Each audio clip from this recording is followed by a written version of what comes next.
everybody, welcome back to my channel, unless of course you're new here, in which case, hi, hello, my name is Ashley, and welcome to my random little corner of the internet.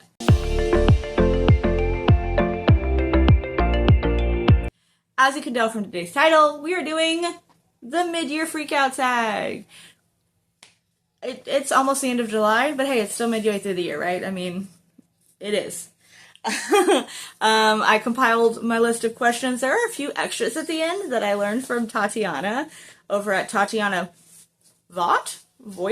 Love her. She had some extras at the end that I know that she got from somebody else. That's the problem with these tags, is that sometimes you forget where it started. Who originated this? I'm not 100% positive on that, because a lot of people do it on BookTube.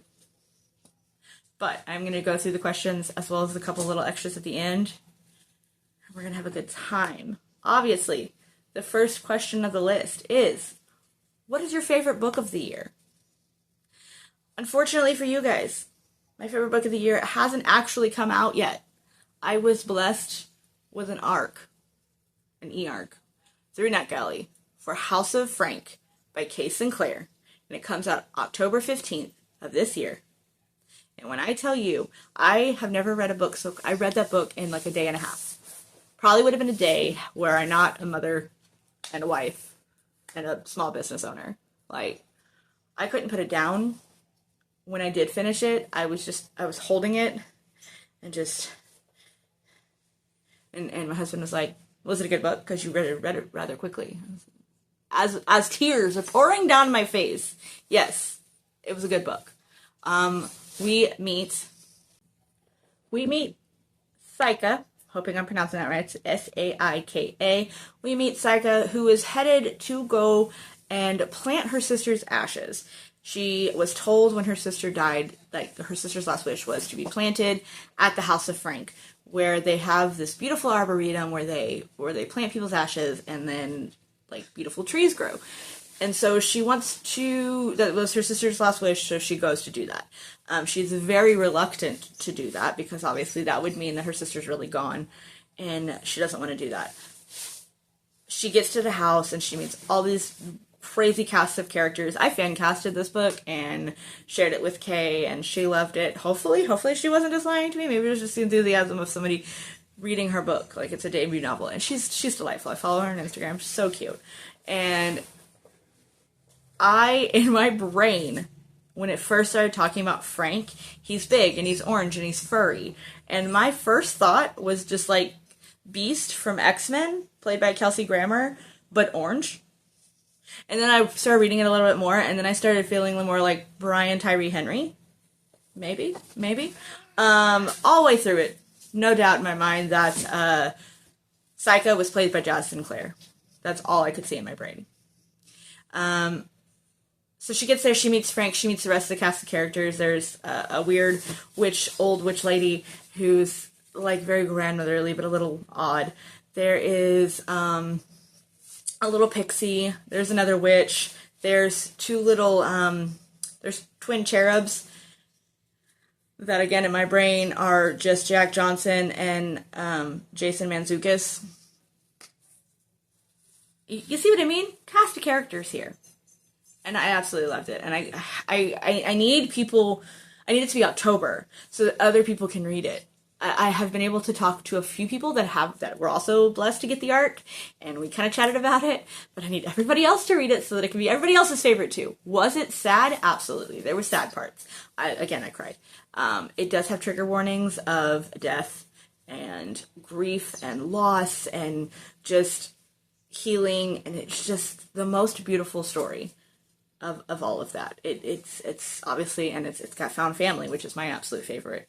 So it was definitely fantasy, obviously, because we have witches and beasts and not goblins, cherubs and things like that, but it definitely felt very rooted in a real world, and it was so beautiful, and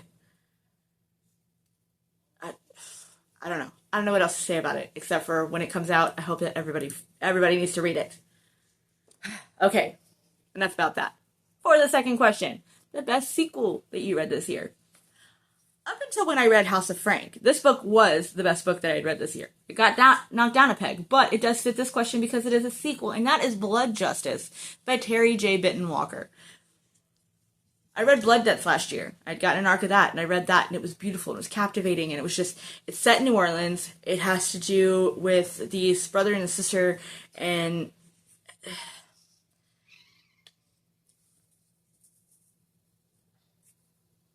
there's lots of racism involved because, like, back in the day, obviously, you know, the white people, they were like, why don't we have magic? Because all of the people of color, they're the ones that have the magic.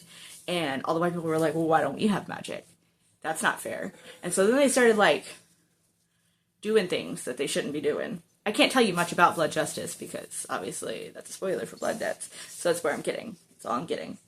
Is that this family has rich history and magic, and it's beautiful, and it's intense. And it's one of those books that, like, I still can't stop thinking about. And I don't physically own them for some reason. I know that this is one of those issues where the books changed covers. This was the original Blood Justice cover, and this is what the this is what the hardback looks like. Now, the paperback looks like this, which matches the Blood Justice cover. Some people, not everybody, not every book girly, but a lot of book girlies and guys like their additions to match. If you've got a hardcover, you want another hardcover. You want a paperback, you also want them all to match. I don't really care for this original Blood Debts cover. I like the new cover with all the, like, fabric flowing and stuff like that. So I might have to wait. Like, I can get the paperback for Blood Debts and then just wait until Blood Justice goes on paperback, which will be, I think it was like early next year. I just have to hope they don't change the cover again. But yes, that one has released. It is out. I did read it as an arc, but it is out now. So you should read those. They're wonderful. I am pretty certain there is going to be a third one because there's no way that was the end of that one, especially because it was a cliffhanger. So, Mr. Terry, I'm going to need you to get on that. Number 3 is a new release you haven't read yet, but you want to. I'm only going to go with books that I own, that I've received this year, that released this year, that I really, because there's plenty out there, but the whole point of this year is that I want to read the books that are on my shelf. So, of course, I buried them in the stack. Okay, the first book will be Hearts That Cut by Kika Hatsopoulos. I butcher her name every time, and I should probably just message her on Instagram because she responds. And so I could be like, hey, ma'am, how do you pronounce this so that I stop butchering it, because that's kind of mean. So I did not get my Threads That Cut is a Fairy Loot edition. That's the first book. I did just buy this, just plain off of Amazon. Still a very beautiful book. Don't get me wrong.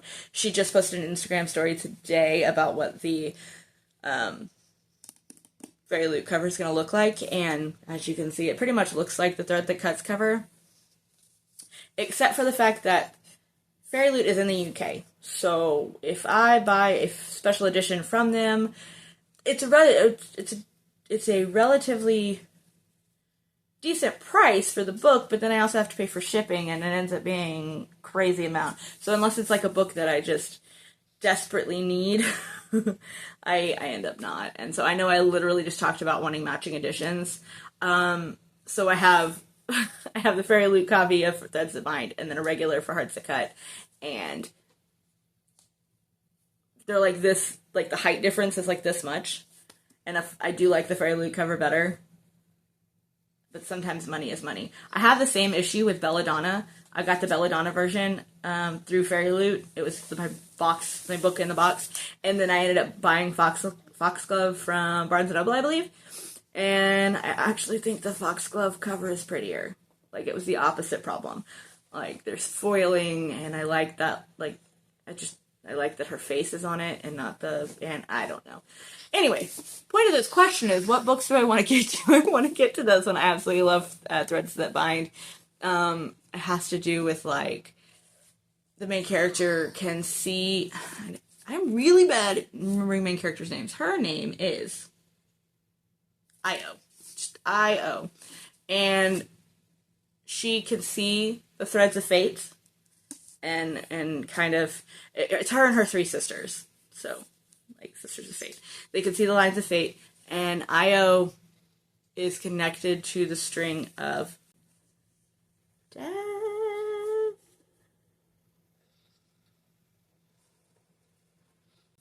Don't quote me on that. Io is connected to one of the strings. A lot of stuff goes down in the first book. If I could remember what that was, I would be a supreme being who reads their books and then remembers what they're about later. I read Threads That Bind a whole year ago. But yes, I do want to read the sequel, obviously. I purchased it, I've got it on day of release, and then it's been sitting on my shelf because I do readathons and it hasn't fit a prompt yet. The other book that I want to get to is The Mayor of Maxwell Street. I got this as a book of the month pick, and it just sounds absolutely delightful. It's set in 1921 Chicago, I believe. Yes. It says the year is 1921 and America is burning. A fire of vice and virtue rages on every shore, and Chicago is its beating heart. And we follow Nellie, she's a debutante. Her family is one of the wealthiest black families. But then somehow she has to bring down the Chicago mob. She's a bit chunky, but this sounds delightful. So I do really want to get to this one as well. She was on, I believe she was on my TBR in May, and then I just didn't get to her because she's chunky. But yes, I do very much want to read this one as well. My next question is most anticipated release of the second half of the year. Well, let's see. We have, I just talked about Belladonna and Foxglove. Absolutely loved them. I finished Foxglove at the very end of 2023. Like, literally, fireworks were outside, and I was finishing, and my brain was going, like, I loved that book so much. Wisteria, which is the third book in the series, I believe the last. I think it's the third in a trilogy. It will be the last one. It comes out on August 21st. Super excited for that. These are all already pre-ordered. All three of the ones I'm about to talk about have already been pre-ordered. The next one is Celestial Monsters by Aiden Thomas. Again. The Sunbearer Trials was my second favorite book. Wasn't last year. Wasn't 2023. Was it 2022? Both these next books, the first book was released in 2022. And these next few books, their first books, were my favorites. Like, they were, I was trying to figure out which one was my favorite until the end of the year. So, Sunbearer Trials took second place, but that's okay. I cannot wait for Celestial Monsters. This is supposed to be it. It's going to only be a duology. I am so hyped to figure out what is going on. The gods have come. For Sunbearer Trials, it's kind of like the Hunger Games situation type thing. They draw a bunch of names from the gods of children, and children of gods, and they go and compete in tasks, and then something happens at the end, and people we thought were good guys are not such good guys, and people get sucked into a black hole, and now we got to go figure out how to get them back. And that's going to happen on September 16th, I believe. September something. I'll put it on the screen. And I'm so psyched for it. The last one I'm going to include on this list is Heavenly Tyrant by Jiren J. Zhao. Probably butchering that. I know that I've heard them say their name countless times. But we're finally getting it. It should have already been out. But due to issues with publishers and the fact that Jiren is so vocal about the issues going down over there, I don't know how YouTube is with certain words and certain issues going on, but she's been very vocal and about the watermelon. Are we there? We know. I know on TikTok that works, but and apparently her publishers weren't liking that. I don't know. You know, politics and whatever. But anyways, as of right now, they posted on their Twitter that should all go smoothly for the rest of the year. we will be getting Heavenly Tyrant on December 26th of this year. And I am so excited because Iron Widow was my favorite book of 2022, and I still have not gotten over it. And I need more. Next question on the list is your biggest disappointment of the year. After I just talked about all the hype that I had for everything else, unfortunately, my biggest disappointment of the year was Immortal Longings by Chloe Gong. I was relatively excited for this. It's definitely got another of the Hunger Games feel to it. I didn't care. I didn't care about the characters. I didn't care about what's going on. There was, like, people can switch bodies, and so then it, like, I guess that was a cool aspect, but overall, I didn't care. I didn't DNF it. I really wanted to see, hopefully it heated up a little bit. I wasn't a fan of, These Violent Delights either, and that also could be because I'm not a big fan of Romeo and Juliet. So I don't know if I'm just not vibing with Chloe Gong. I'm not saying that she's not a great writer. If you love her, absolutely awesome, perfect, fantastic. Not every author is going to vibe with every reader, and maybe that's the issue. Maybe I just don't vibe with her writing. Do I want to get the next book? Kinda. Just because maybe it gets better. I don't know. I wasn't feeling it. I gave it a 2-star because I did finish it. I do not give books 1 stars because giving it a 1 star, it would have been a DNF. So, I give it a 2-star. On the flip side is our next question. What was the book that was your biggest surprise?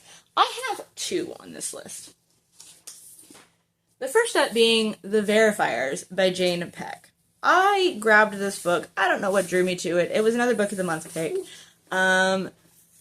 We follow Claudia, who works for a place called I'm going to get this wrong. It's Veracity.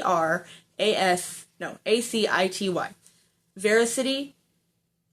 They're verifiers because they work, clients come to them and say, hey, this person that I'm online dating or I met online on a match site, there's something that's not quite vibing. I need to figure out what's going on. Can you guys do that? And through all sorts of means that aren't 100% legal, they do that.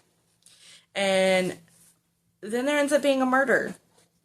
And Claudia's like, hey, we got to figure this out. And her colleagues are like, we don't do that.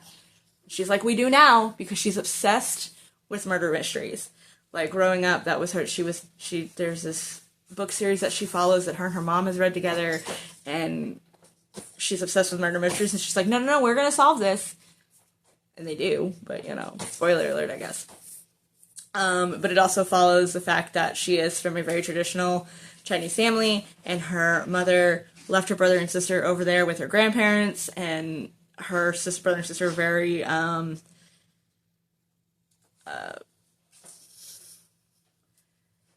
they haven't quite gotten over it. So Claudia is the youngest, and so when she was born, she stayed in America with mom, and just so much. As of recording this, I did get the arc for The Rivals, which is the sequel, and I just finished reading it, and I loved it just as much, and now I need the third one, because that one also ended in a big cliffhanger, but I didn't think, I am a fantasy reader. This is very much mystery, not thriller, just mystery, like a whodunit type situation, and yeah, no, really enjoyed this one. The other one that surprised me, I don't know why it really surprised me. I think it was more so that I thought it was something that it wasn't. And so I was worried about reading it, and then it was One Dark Window by Rachel Gillig. I thought it was going to be creepy for some reason. I don't know, I guess looking at the cover and I thought it was going to be a creepy book. It's not. It's a lovely fantasy about magic, like using tarot cards to get magic. The main character does have like this weird beast in her head called the Nightmare, so I guess it does have like a creepy thing to it, but I am a giant baby, and if it was actually that creepy, I would not have enjoyed it at all, and I probably would have kept, but I couldn't put it down. It was beautiful, and I loved it. So yes, it was a slight surprise. Not as much a surprise as The Verifiers, but still a great surprise. The next question on my list is new favorite author. So I was going through my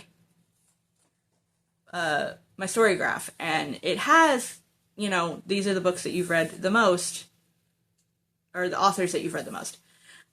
None of them are new except for Jane Peck. And typically I wouldn't be like, oh yeah, I really enjoy her writing if it's only like one series, because typically your writing style doesn't change inside of one series. You're pretty much going to try to keep the same tone. But with that being said, I absolutely adore her writing style so far. We might get a change. I don't know. She might write a new series and suddenly decide she wants to write fantasy, and it could be totally different. I don't know. We'll see. But as of right now, I love her writing style. It's fantastic. It's very humorous, but also still, like, hits you when it needs to. So, new favorite author, Jane Peck. Question number 8.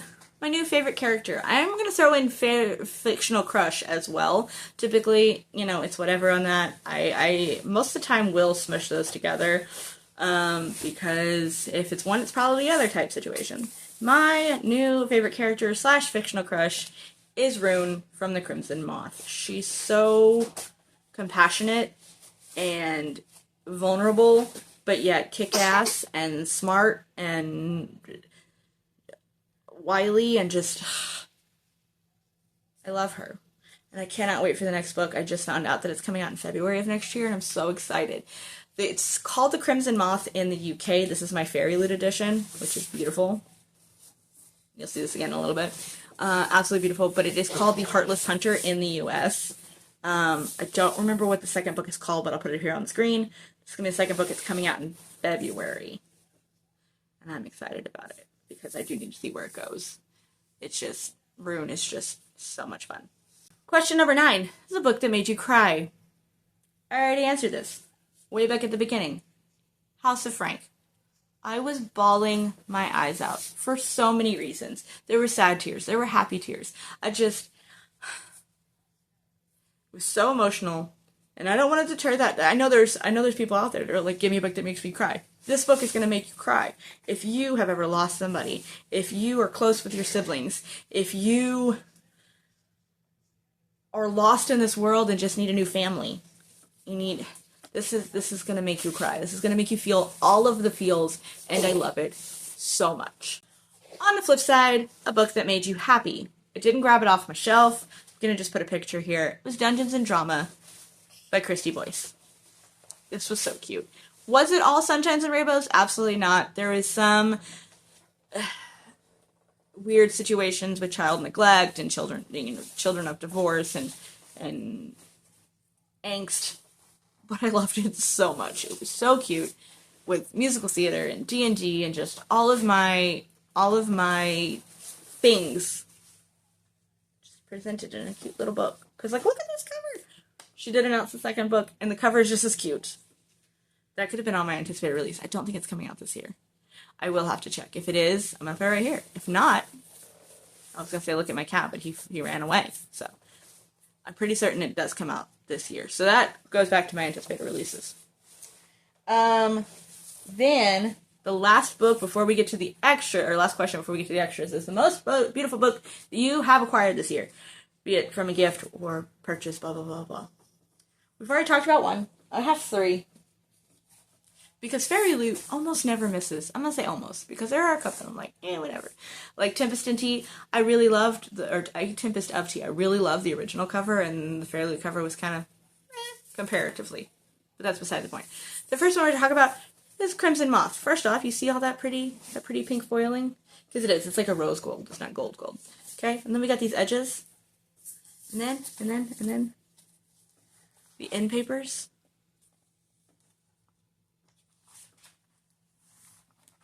And that naked book. Are you serious? Are you serious? So that's beautiful book number 1. Beautiful book number 2 is The Temptation of Magic. Okay? It makes it look like it's like an old school book sitting on my shelf. I love this. I love this so much. Our sprayed edges are given like this fiery marble. The end pages, again, got foil on them. The naked book, again, just not missing. Just not. And then the last one is Darker by 4 by June C.L. Tan. Okay, so we got this beautiful cover. We got the printed edges. The end papers don't have foiling on them, but that's okay. Because bam! Like, for real? What is this? Like, I almost don't even want to put the cover back on it because, like, look how beautiful this naked book is. Seriously. Okay. So that's enough of that. Now we're going to talk about the extras. The first question is, how is your reading going this year? That's not too bad. I have read 53 books. I set my goal at 75 this year. In the past, last year I read 142. The year before that I read 100. Smack dab. However, this year I have been focusing a lot more on my small business, as well as my son is now 15 months old and is Tiny Terror. He is a whirlwind. He hit those terrible twos real quick, and he likes attention. So, and also, I think I've talked about this in previous videos, my husband also now works from home. So we watch a lot of things together, and so there's not a whole lot of time for audiobooks. I'm working on it though. We'll get there. But as far as, I feel like it's been going good. It's not been a bad year. The next question is, favorite reread? I haven't reread anything this year. I could have just skipped this question, but I haven't reread anything. I will. Every year, I reread The Night Circus. I love it. I adore it. I read it around spooky time, typically. There's no reason. It's not a spooky book, but I love it. And I feel like it just gives me magical, witchy, spooky time vibes. And so around October, I will read it. I typically also try to read The Raven Cycle around the same time. It just gives me fall vibes. We'll see what happens. That's the whole point is I'm supposed to be reading books I haven't read that are on my bookshelf instead of rereading. But I'm going to do it anyway. My next book is Genre You've Been Loving or Reading a Lot. Again, Storygraph is showing me that I am still reading a heck ton of fantasy. However, books that I've been loving that I wouldn't, like, aren't fantasy, both by Ellie Hazelwood, I read Check-In Mate and Love Theoretically, loved them. 5 stars, adored them. I even started playing chess on my phone for a little while after reading Check-In Mate. I loved them, but they're just cutesy romances. As well as, like, Dungeons and Drama, still just a cutesy romance. And then The Verifiers. That's just contemporary. I haven't really enjoyed contemporary since, like, junior high, but here we are. And I'm loving them. And then the final question. I wish that I could do some cool editing. I'm not entirely positive how to do it like Tatiana did, where she, like, showed clips of people's videos. I'm just going to talk about them, and I'm going to put their profile picture and their channel name and stuff right up here, and yeah. So the first one is Tatiana. I love her. I hope that's how you say your name, honey. Because, yes, I love her. Is she a big creator? Absolutely. She has 75,000 subscribers. But this doesn't mean you can't go love her.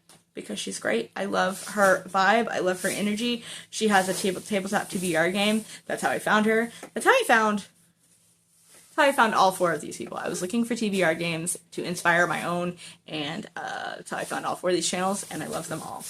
So, Tatiana, she's great, and you should go check her out, because she gives great recommendations. She gives great recommendations of all kinds. It seems like she reads everything. There is no stopper on what she reads, so.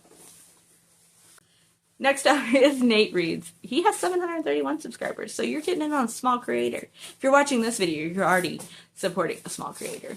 But I found him because he created a TBR game that looks like Monopoly, and it's a lot of fun. And again, he's so soft-spoken and so sweet, and he's just delightful to watch. And I think that you should go make friends with him because he is delightful. The next one is Stephanie's Bookverse. She has a little over 5,000 subscribers, so she is slightly more well-known. She does have a really cool TBR game where she, like, travels across stars and things like that, and then, like, each space she lands on has cards that correspond to it, and kind of like how I got the inspiration for my TBR game. She's just so much fun. I love that over the years she's developed, like, the style of her background. All the books in her background are black with gold foiling. How did you find so many books that have black and gold foiling, ma'am? And then she always has, like, this cute little, I feel like she has, like, a uniform for her videos. So when she does, like, TBR game, she always has on this really cute, like, yellow polka dot 50s style playsuit dress, and it's so cute. She's adorable. She is absolutely lovely. And then my next one. She only has 248 subscribers. It's Jess over at JT Reads. I love her. I want to be her friend. She doesn't live in the US, but hopefully we can still be friends. I don't know. We'll see. But her accent is delightful. I just want to hear her talk constantly. She also has a TBR game. She does, she'll do just videos where she'll post where she's reading, and she'll do, like, lives where it's like, hey, come read.